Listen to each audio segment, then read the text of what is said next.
Shalom guys, apa kabar? Saya senang banget ketemu kamu di sini, di video ini dan di channel ini. Saya berharap kita semua dalam keadaan yang sehat dan baik-baik saja, bahkan diberkati Tuhan luar biasa. Katakan amin. Guys, kalau kita bicarakan kebaikan Tuhan, yang kita bisa lihat, yang kita bisa rasakan, itu mungkin udah biasa ya. Banyak video di YouTube, khotbah-khotbah pendeta, itu yang sudah membahasnya. Tapi hari ini saya pengen membahas sesuatu yang kebaikan Tuhan yang tersembunyi, agak beda dari biasanya. Ya, tersembunyi yang kita nggak sadari, yang kita nggak lihat. Dan ini sangat memberkati saya pengen bagikan kepada kamu, saya percaya ini bisa menjadi berkat. Yang pertama, kita punya malaikat penjaga dari Tuhan. Yes, absolutely. Saya akan bacakan ayatnya dengan cepat. Mazmur 91 ayat 11. Sebab malaikat-malaikatnya akan diperintahkannya kepadamu untuk menjaga engkau di segala jalanmu. Wow, ada malaikat Tuhan yang diperintahkan untuk jagain kita. Luar biasa ya. Nah, satu kali saya baca buku ini, teman-teman. Pernah baca buku ini? Ada yang punya atau pernah baca? Ini adalah tulisan dari Johan Handoyo, kumpulan cerita-cerita pendek bagaimana mujizat-mujizat terjadi. Ya, dan salah satu ceritanya itu adalah tentang misionaris dari Jerman, suami istri yang datang ke Indonesia, datang ke pedalaman Indonesia waktu beberapa puluh tahun yang lalu. Dan ternyata saya baru tahu juga ada di pedalaman Indonesia itu yang makan orang. Suku yang kanibal ternyata. Dan ketika mereka ada di sana, misionaris ini merasa ditolak, merasa tidak diterima oleh masyarakat setempat, bahkan dimusuhi. Sudah dilakukan approach pendekatan-pendekatan tapi tetap aja sulit. Ya, bahkan beberapa waktu yang lalu dikatakan ada 2 orang Amerika yang sudah dibunuh oleh mereka, oleh suku setempat. Ya, tapi singkat cerita, ada kejadian luar biasa. 2 tahun setelah itu, mereka puji Tuhan mulai diterima oleh suku setempat. Ya, mereka mulai ya disukai, mereka mulai berteman gitu ya. Dan ada 1 orang dari suku itu datang menemui misionaris suami istri ini di rumahnya. Dan dia bilang gini, saya mau ketemu penjaga kamu. Penjaga? Kami nggak punya penjaga. Kami cuma berdua. Nggak mungkin katanya. Pasti ada penjaga. Dia masuk, dia geledah rumahnya. Tapi ini udah baik ya, udah kenal baik. Masuk ke kamar-kamar, buka toilet, ke kolong-kolong, ya ke semua area rumah. Loh, kok nggak ada? Memang kami nggak punya penjaga, kami cuma berdua. Enggak. Sebab gini, 2 tahun yang lalu, ketika kami hendak membunuh kalian berdua, kami itu datang rame-rame, kami mau sate kamu, kira-kira gitu. Kami mau bunuh kamu, kamu mau makan kamu. Tapi, kami itu melihat, itu kan malam hari ya, tiba-tiba ada 2 baris pasukan penjaga yang jagain rumah kalian. Dan mereka punya senjata berkilau-kilauan yang luar biasa. Sehingga ketika kamu mendekat, ada penjaganya. 2 baris pasukan penjaga. Lalu kami kabur, kami takut.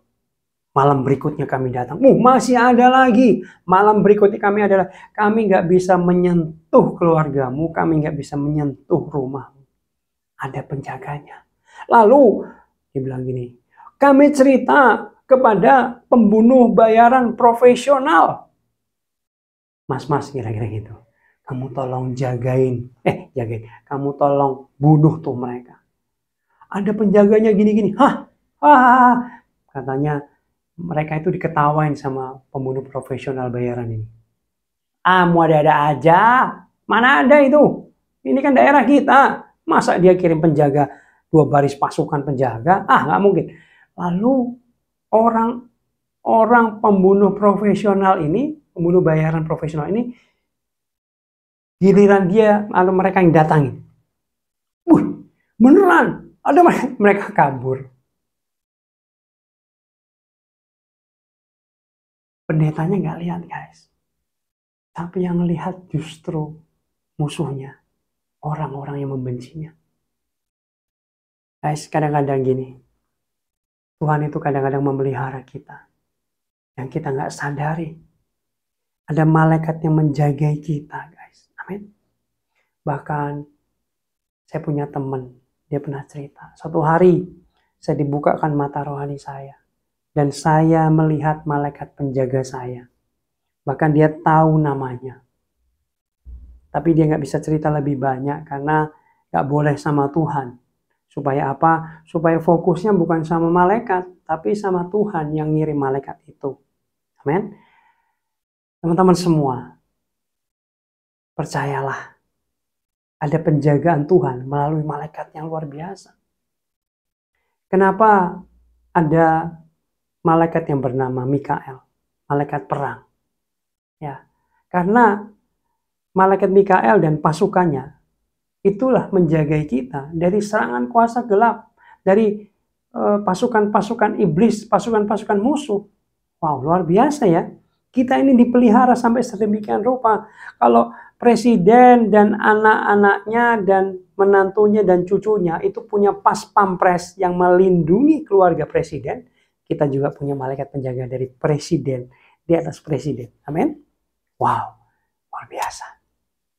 Ya, selanjutnya kebaikan Tuhan yang tersembunyi yang seringkali kita nggak lihat. Ini ada satu cerita yang luar biasa dari pendeta Billy Graham. Suatu hari dia bercerita gini, ada seorang pria sendirian naik perahu, lalu dia kena ombak, terdampar di pulau yang sangat terpencil.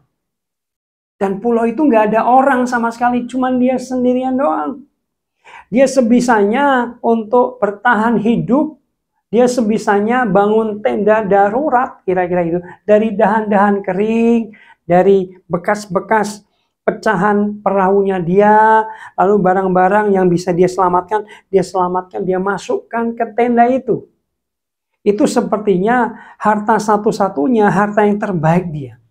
Suatu hari ketika dia jalan-jalan meninggalkan tenda itu, ya, tiba-tiba aneh kejadiannya. Tiba-tiba dia kembali dan melihat tenda itu, tendanya dia itu. Dan semua barang di dalam tenda itu yang harta satu-satu yang paling berharga, tiba-tiba terbakar dengan aneh. Mana ada api, mungkin terik panas matahari kah, sehingga itu semua terbakar. Aduh, dia sedih, Tuhan, bukankah aku tadi sudah berdoa, tolong selamatkan aku, malah tendaku dan semua hartaku terbakar. Nanti saya pakai pakaian ganti apa? Ya, lalu saya nanti makan apa? Saya berteduh di mana? Kalau panas, kalau hujan, saya gimana, Tuhan? Aduh, dia sepertinya kok doa kok malah nggak ditolong, malah kebakaran, malah terjadi sebaliknya. Siapa yang terjadi? Beberapa menit kemudian, tiba-tiba ada kapal besar menghampiri dia. Ada kapal, puji Tuhan. Lalu orang di dalam kapal ini kasih tahu gini, woi, kami menerima tanda asap dari kamu, makanya kami datang. Jadi teman-teman, ternyata kebakaran yang disebabkan oleh Tuhan itu, yang menghabiskan semua peralatan dan tenda berharga satu-satunya, dibuat Tuhan terbakar, supaya membuat tanda bagi kapal yang dekat di sana. Sehingga pria ini diselamatkan. Oh my God. Jadi tanpa kita sadari, mungkin dalam hal yang kita anggap buruk, Tuhan bekerja untuk mendatangkan kebaikan bagi kita. Amin. Roma 8 ayat 28. Ini ayat yang sering kali kita baca. Kamu pasti nggak asing. Kita tahu sekarang bahwa Allah turut bekerja dalam segala sesuatu untuk mendatangkan kebaikan bagi mereka yang mengasihi Dia, yaitu bagi mereka yang terpanggil sesuai dengan rencana Allah. Teman-teman, percayalah Tuhan senantiasa bekerja. Mungkin seringkali kita nggak lihat untuk mendatangkan kebaikan bagi kita. Oh my God, oh my God. Baiknya masih oke ya. Ya, meski kita nggak lihat dengan mata kita bahwa Tuhan itu baik, percayalah Tuhan itu baik. Amin. Percaya Tuhan itu baik. Malahan gini, Kamu tahu definisi iman nggak? Iman itu nggak melihat tapi percaya. Amin. Kalau kamu ngelihat duluan lalu percaya, itu bukan iman, itu amin. Ya, kamu nggak ngelihat kebaikan Tuhan, tapi kamu percaya Tuhan baik, itulah iman. Iman itu tidak melihat tetapi percaya, itu iman. Ayo punya iman. Meskipun kamu nggak lihat yang baik, tetap percaya Tuhan itu baik. Amin. Dia sedang bekerja untuk mendatangkan kebaikan bagi kamu.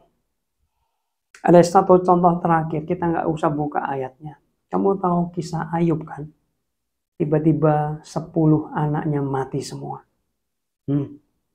Teman-teman, kalau kita kehilangan satu anggota keluarga yang dekat, entah itu anak, entah itu orang tua, entah itu pasangan hidup, entah itu adik, kakak, kita sedih luar biasa, betul?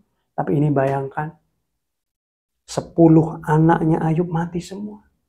Mungkin kalau saya bayangkan, itu semua dijejer di halaman rumahnya, mayat dari anak-anaknya 10 itu. Ada yang kebakar, ada yang hangus, ada yang dibunuh, dan lain sebagainya. Mengerikan sekali. Ya, mengerikan sekali. Lalu kita berkata gini, kenapa Tuhan itu kejam? Satu anak mati aja sedihnya luar biasa. Ini 10, semua anaknya, nggak ada yang sisa. Semua anaknya mati, kenapa? Tafsirannya gini ternyata guys, ini keren banget. Tafsirannya gini, kalau anak 10 dari Ayub ini dibiarkan hidup, lalu mereka semua melihat malapetaka yang menimpa Ayub, maka kemungkinan besar 10 anak Ayub ini akan murtad meninggalkan Tuhan seperti ibunya. Oleh sebab itu, sebelum mereka murtad, sebelum mereka melihat malapetaka daripada ayahnya, Tuhan ambil semuanya. Udah, kamu mati aja lah sekarang. Di hadapan manusia jelek kayaknya, tapi di hadapan Tuhan itu yang terbaik. Sehingga anak-anaknya nggak murtad, sehingga anaknya diselamatkan masuk surga. Wow, ini rahasia yang tersembunyi. Betul? Mungkin kita ngelihat dalam hidup kita, kamu ngalami nggak baik, kamu ngalami penderitaan, kamu mengalami kesedihan, tekanan yang luar biasa. Percayalah, itu adalah kebaikan daripada Tuhan. Yang Tuhan sedang kerjakan. Tapi jangan salah ya, ini untuk pengecualian. Ada penderitaan yang bukan berasal dari Tuhan yang Tuhan izinkan, tapi dari kesalahan dan dosa kamu sendiri. Contoh, kamu serakah. Kamu pengen gaya hidup yang mewah, gengsi. Teman-teman pada pakai iPhone, kamu pakai Android yang udah lama. Pinjol pinjaman online, gampang cairnya. Langsung beli iPhone, bayarnya nggak bisa. Lalu kamu dikejar-kejar debt collector. Lalu di kantor, ya orang-orang pada korupsi. Kamu hidup pas-pasan, kayaknya enak korupsi ya. Lalu kamu ikut-ikutan korupsi. Tiba-tiba ketahuan, terbongkar semua. Kamu masuk penjara, lalu menderita. Tuhan, kenapa Engkau membiarkan ini terjadi? Pret. Itu salahmu sendiri. Itu dosa kamu. Seharusnya kamu bertobat. Tuhan, ampuni saya salah. Saya korupsi. Bisa bedain ya? Bisa bedain ya? Lalu bertobat, lalu minta pertolongan Tuhan. Amin. Dan Tuhan akan membantu kamu melewati itu. Bertobat. Nah, teman-teman kembali. Ya. Kita akan baca di Mazmur 34 ayat 9. Kecaplah dan lihatlah betapa baiknya Tuhan itu. Berbahagialah orang yang berlindung padanya. Guys, Daud ngomong kecaplah dan lihatlah betapa baiknya Tuhan itu. Ini kapan dia ngomong gini? Tahu nggak? Kenapa saya jadi emosi? Aduh, sabar. Tahu nggak? Di Mazmur 34 ayat 9. Ketika apa? Coba lihat ayat yang pertama. Ya, ini penyingkapan. Luar biasa. Ayat pertama, saya akan baca. Dari Daud pada waktu ia Pada waktu ia apa? Emosi saya. Pura-pura tidak waras pikirannya di depan Abimelek sehingga ia diusir lalu pergi. Oh my God. Ya ampun, ternyata Daud ketika ngomong kecaplah dan lihatlah betapa baiknya Tuhan itu. Bukan dia sedang minum kopi gitu ya. Semuanya baik-baik saja mungkin zaman kita. Minum di cafe Starbucks gitu ya. Excelso. Semuanya aman, bukan. Tapi ketika malapetaka sedang terjadi dalam hidupnya. Dia sedang dikejar-kejar oleh musuh. Dia sedang dikejar-kejar jadi buronan nomor 1 di Israel. Ya, ingat Tommy Soeharto dulu pernah jadi buronan Indonesia? Ya, mungkin kira-kira seperti itu. Daud dikejar-kejar. Dia jadi buronan, dikejar militer, dikejar pasukan yang luar biasa. Dia takut, kelaparan. Dia sendirian. Ya. Tapi dia hebat, luar biasa. Dia bilang apa? Aku nggak ngelihat, tapi kecaplah dan lihatlah betapa baiknya Tuhan itu. Itu adalah perkataan iman. Amin. Kita perlu memperkatakan iman ketika hidup kita mungkin dalam tekanan yang tidak baik, teman-teman. Amin. Kalau engkau sedang tertekan, engkau sedang payah, engkau sedang menderita, engkau sedang menghadapi beratnya hidup ini, kamu perlu bangkit memperkatakan, hai jiwaku, hai Jimmy, Tuhan itu baik. Aku nggak ngelihat, tapi Tuhan itu baik. Tuhan itu baik. Tuhan bisa diandalkan. Tuhan itu baik. Tuhan itu baik. Amin. Saya percaya firman Tuhan hari ini nggak kebetulan bagi kita semua. Ya, firman ini bisa memberkati kita semua. Ya. Mari kita satu dalam doa yuk. Saya mau mendoakan kamu yang berbeban berat. Bapa, terima kasih buat firman-Mu pada saat ini. Kami dengar bersama. Dan kami mau bersatu hati berdoa. Bagi teman-teman yang sedang menyaksikan dalam keadaan yang tertekan, lemah. Tuhan, Engkau menguatkan mereka. Engkau memperkuat iman mereka dalam nama Yesus. Engkau pelihara mereka. Engkau tolong mereka. Engkau berikan mereka jalan keluar. Engkau berikan mereka hikmat khusus untuk mereka boleh menghadapi ini semua. Sediakan juga kiranya penghiburan yang daripada Tuhan untuk kehidupan mereka. Terima kasih Tuhan, terima kasih. Berkati anak-anak-Mu yang sedang menyaksikan video ini. Biar mereka punya iman yang kuat. Mereka tetap percaya bahwa Tuhan itu baik. Apapun yang mereka rasakan, apapun yang mereka alami. Dalam nama Yesus, turunlah kekuatan Tuhan. Turunlah hikmat Tuhan. Turunlah penghiburan daripada Tuhan. Dalam nama Yesus, dalam nama Yesus. Turunlah jalan keluar daripada Tuhan. Dalam nama Yesus, haleluya. Amin. Tuhan Yesus berkati kita semua.